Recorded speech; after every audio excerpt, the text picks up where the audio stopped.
सबसे पहले क्वेश्चन में दिया है is zero a rational number, can you write it in the form of P by Q where P and Q are integers and Q not equals to zero. Question में हमसे पूछा है कि क्या जीरो एक रैशनल नंबर है, क्या इसको पी बाई क्यू की फॉर्म में लिखा जा सकता है जहां पर पी और क्यू हमारे इंटीजर्स हैं और क्यू जीरो के इक्वल नहीं है, जो भी डिनोमिनेटर वाली वैल्यू है वो जीरो नहीं होनी चाहिए। सो सॉल्यूशन में सबसे पहले इस वाले पार्ट को आंसर करेंगे, जीरो एक रैशनल नंबर होता है। सो सॉल्यूशन में लिखेंगे yes zero is a rational number. इसके बाद पूछा है क्या जीरो को पी बाई क्यू की फॉर्म में लिखा जा सकता है, तो बिल्कुल लिखा जा सकता है। उसके लिए लिख देंगे we can write zero in the form of P by Q. अब आप कहोगे जीरो रैशनल नंबर किस तरह से होगा और इसकी पी बाई क्यू की फॉर्म कैसे होगी, तो यहां पर आपके लिए मैं एक्सप्लेन कर देता हूं। सपोज कीजिए हमारे पास जीरो है, इसके डिनोमिनेटर में अपनी तरफ से वन रख लो, ये पी बाई क्यू की फॉर्म में है। अगर इसको हम सोल्व करेंगे तो हमें आंसर में जीरो मिलेगा। बिल्कुल इसी तरह से यहां पर जीरो लिखो, इसके डिनोमिनेटर में दो रख दो, इसको भी जब सोल्व करेंगे तो ये जीरो के इक्वल ही होगा। इसी तरह से जीरो अपॉन में कोई भी वैल्यू हमारी रखेंगे, सपोज कीजिए 7 रखते हैं, इसके इक्वल में भी जीरो आ जाएगा इसको सोल्व करने पर। इसी तरह से जीरो के डिनोमिनेटर में अगर -5 रख लेते हैं तो ये भी जीरो के ही इक्वल होगा। यानी यहां पर आप देख सकते हो जो भी हमारा जीरो है उसकी पी बाई क्यू वाली फॉर्म हो जाएगी ये।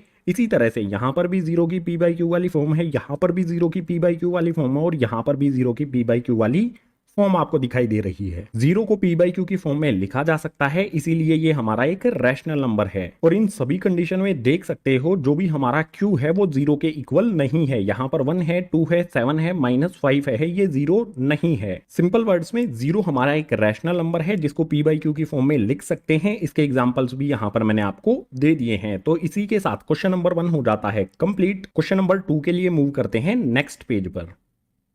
एक्सरसाइज 1.1 से क्वेश्चन नंबर 2, इसमें है find 6 rational numbers between 3 and 4। Question number 2 में हमें दो नंबर्स दिए गए हैं, इन दोनों नंबर्स के बीच में 6 रैशनल नंबर्स हमें पता लगाने हैं। अगर आपने इंट्रोडक्शन वाला पार्ट देखा होगा तो इस क्वेश्चन को अब तक सोल्व भी कर लिया होगा। चलो सॉल्यूशन पर आते हैं। सबसे पहले जो भी हमारे नंबर्स हैं इनको यहाँ पर लिखा जाएगा सॉल्यूशन में। सबसे पहले यहाँ पर 3 लिख लेते हैं और कुछ दूरी पर 4 लिख लेते हैं। इन दोनों के बीच में हमें 6 रैशनल नंबर्स पता लगाने हैं। सो 6 से कोई भी बड़ा नंबर ले लो, 6 से बड़ा होता है 7। 7 को इन दोनों वैल्यूज में ऊपर और नीचे मल्टीप्लाई कर देंगे। सबसे पहले 3 में करेंगे ऊपर 7 से और नीचे भी 7 से, इसके बाद 4 में भी ऊपर 7 से और नीचे भी 7 से। जो भी हमारी कैलकुलेशन है यहां पर कर लेते हैं। 3 को 7 से मल्टीप्लाई करेंगे तो ये हो जाएगा यहां पर 21। नीचे हमारी वैल्यू मल्टीप्लाई करने के लिए नहीं है तो 7 यहां पर एज इट इज आ जाएगा 21 के डिनोमिनेटर में। इसके बाद 4 को 7 से मल्टीप्लाई करेंगे तो ये हो जाएगा हमारा 28 और डिनोमिनेटर में 7 एज इट इज आ जाएगा। अब जो भी हमारा 21/7 और 28/7 है, इसके बीच वाली जो भी वैल्यूज हैं उनको लिख देंगे, वही हमारा आंसर हो जाएगा। 21/7 के बाद आता है गाइज 22/7। इसी तरह से इसका नेक्स्ट हो जाएगा 23/7। इससे नेक्स्ट हो जाएगा हमारा 24/7। इससे नेक्स्ट हो जाएगा हमारा 25/7। इससे नेक्स्ट हो जाएगा हमारा 26/7। इससे नेक्स्ट हो जाएगा हमारा 27/7।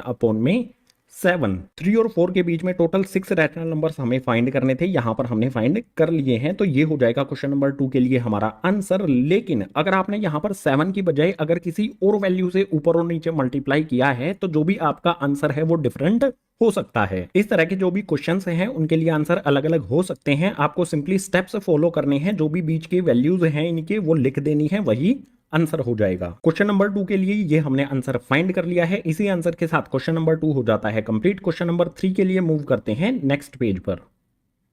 क्वेश्चन नंबर 3, इसमें है find 5 rational numbers between 3/5 and 4/5। दो रैशनल नंबर दिए गए हैं, इनके बीच में हमें 5 रैशनल नंबर्स पता लगाने हैं। सो सॉल्यूशन में सबसे पहले जो भी हमारे दो नंबर्स दिए गए हैं इनको लिख लेंगे। सबसे पहले यहां पर आ जाएगा 3/5, थोड़ी सी दूरी पर लिख देंगे 4/5। हमें 5 रैशनल नंबर्स पता लगाने हैं, तो 5 से बड़ा कोई भी नंबर ले लो। 5 से बड़ा 6 होता है, 6 को हम इन दोनों रैशनल नंबर्स में ऊपर भी मल्टीप्लाई कर देंगे और नीचे भी मल्टीप्लाई कर देंगे, 4/5 में भी ऊपर मल्टीप्लाई कर देंगे, नीचे मल्टीप्लाई कर देंगे। कैलकुलेशन यहाँ पर कर लेते हैं, 3 को 6 से मल्टीप्लाई करेंगे तो ये हो जाएगा हमारा 18। इसके बाद डिनोमिनेटर में 5 को 6 से मल्टीप्लाई करेंगे तो ये हो जाएगा हमारा 30। इसी तरह से 4 को 6 से मल्टीप्लाई करेंगे तो ये हो जाएगा हमारा 24। डिनोमिनेटर में यहाँ पर आप देखो 5 को 6 से मल्टीप्लाई करना है तो 30 आ जाएगा। अब जो भी हमारा 18/30 है और 24/30 है, इनके बीच में जो भी नंबर्स हैं यहाँ पर लिख देंगे, वही हमारा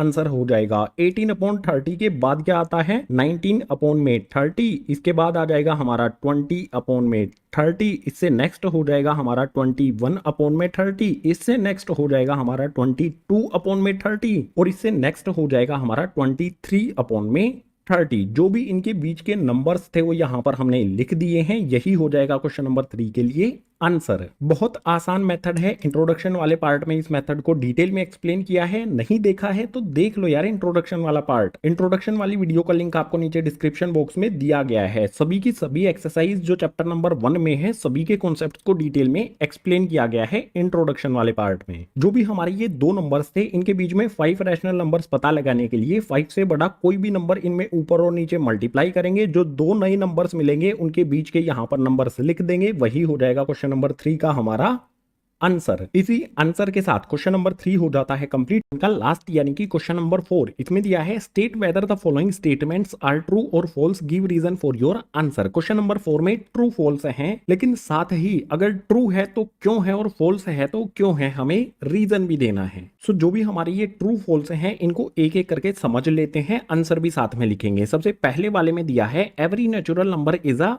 होल नंबर। हर एक नेचुरल नंबर होल नंबर होता है, तो ये ट्रू होगा, यहां पर लिख देते हैं। इसके बाद रीजन की बात करते हैं। जो भी नेचुरल नंबर्स हैं वो 1 से स्टार्ट होते हैं, 2 3 4 5 जहां तक भी उनको काउंट किया जा सकता है, सभी के सभी नेचुरल नंबर्स होते हैं। और होल नंबर्स की बात की जाए तो 0 से शुरू होते हैं, 1 2 3 4 5 कंटिन्यू रहते हैं ये इन्फिनिटी तक, जहां तक भी काउंट किए जा सकते हैं। तो जो भी हमारे होल नंबर्स हैं उनमें सभी के सभी नेचुरल नंबर्स के साथ साथ 0 भी होती है। ये 0 से स्टार्ट होते हैं, ये 1 से स्टार्ट होते हैं। तो रीजन में यहां पर लिखेंगे whole number is the collection of 0 and natural numbers. जो भी हमारे होल नंबर्स हैं वो 0 और नेचुरल नंबर्स का ही कलेक्शन होता है, इसीलिए फर्स्ट वाला हमारा ट्रू होगा। जो भी नेचुरल नंबर्स हैं वो सभी के सभी होल नंबर्स होते हैं। इसके बाद सेकंड वाले पर मूव करते हैं। इसमें है every integer is a whole number. जो भी हमारे इंटीजर्स होते हैं, सभी के सभी इंटीजर्स होल नंबर होते हैं, तो ये स्टेटमेंट हो जाएगी हमारे लिए फॉल्स। इसके रीजन की बात कर लेते हैं। इंटीजर्स हमारे पॉजिटिव होते हैं, 1 2 3 4 5 कंटिन्यू रहते हैं। इसके अलावा हमारे नेगेटिव इंटीजर्स भी होते हैं, -2 -3 -4 -5, ये कंटिन्यू रहते हैं इन्फिनिटी तक नेगेटिव साइड में। जो भी नेगेटिव इंटीजर्स हैं वो होल नंबर्स नहीं होते हैं, तो हर एक इंटीजर्स को होल नंबर नहीं कहा जा सकता है, इसीलिए ये वाली स्टेटमेंट हो जाएगी फॉल्स। और रीजन में लिखेंगे negative integers are not whole numbers. जो भी हमारे नेगेटिव इंटीजर्स हैं वो होल नंबर्स नहीं होंगे, इसीलिए हर एक इंटीजर होल नंबर नहीं होगा, इसीलिए ये हमारी स्टेटमेंट फॉल्स हो जाती है। रीजन यहां पर हमने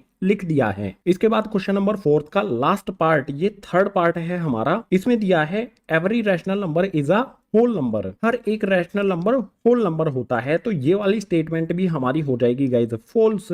इसकी रीजन की बात करें तो जो भी हमारे होल नंबर्स हैं वो 0 से स्टार्ट होते हैं, 1 2 3 4 5 कंटिन्यू रहते हैं इन्फिनिटी तक। अगर रैशनल नंबर्स की बात की जाए, जैसे कि हमारा रैशनल नंबर 2/3 होगा, रैशनल नंबर्स p/q की फॉर्म में होते हैं इस तरह से। क्या इस नंबर को हम होल नंबर कह सकते हैं? बिल्कुल नहीं, इसीलिए ये स्टेटमेंट हो जाती है फॉल्स। और रीजन में लिखेंगे rational numbers like 2/3 4/5 11/2 are not whole numbers. जो भी हमारे इस तरह के रैशनल नंबर्स हैं वो होल नंबर्स नहीं होंगे, इसीलिए ये वाली स्टेटमेंट हमारी फॉल्स हो जाएगी। हर एक रैशनल नंबर हमारा होल नंबर नहीं होता है, रीजन भी यहां पर हमने लिख दिया है। तो क्वेश्चन नंबर 4 हो